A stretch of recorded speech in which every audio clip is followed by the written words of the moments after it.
در دوره چرابینی‌ها بخشیده به سالهای 2019-2021 سالهای رشد دهات سیاحی و هنرهای مردمی در ناحیه وسیع همایش فرهنگی دایر گردید.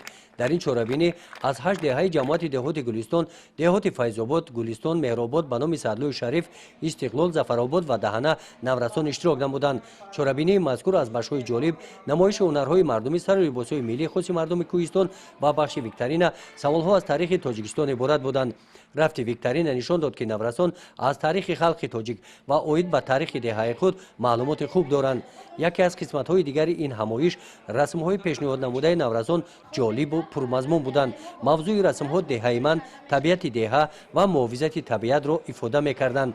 گلدوزی زردوزی که از جانب گروه دختران پیشنهاد شده است، یکی از شغل‌های دختران در خانه میباشند.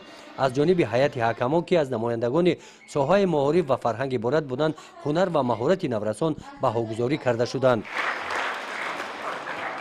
مقصد گراندن آزمون ما که نام دارد دهه و دهه برای آموختن تاریخ محل شلوغ محل جماعت گلستان روانه شده است. برای همین ما با این واسطه با تشکیل کردن این چهاربینی خوانندگان را با تاریخ و هنرهای مردمی و چیزهای نیاگان شناس میکنیم. ما با همه شلوغ سفر کردیم، از تاریخ اونها شناس شدیم، آموختیم و آوردیم و بشار رساندیم تا اینکه آنها در آینده بهر آموختن طبیعت خود، بهر آموختن دهه و محل خود از تاریخ خود با خبر باشند. همایش مذکور نشان داد که ساکنان دهات مخصوصا نورستان به هنرهای مردمی توجهی کلان دارند.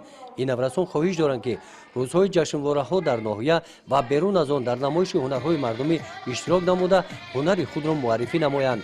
برای ترغیب هنرهای مردمی و اشتراک فعالانه در چهاربینی بخشیده به سالهای رشد دهات سیاحی و هنرهای مردمی اشتراکچیان با افتخارنامه‌ها قدر کرده شدند. گزارش خواجه نظریف خدای نظر ظهوروف از ناحیه واسع برای برنامه اطلاعاتی نوید.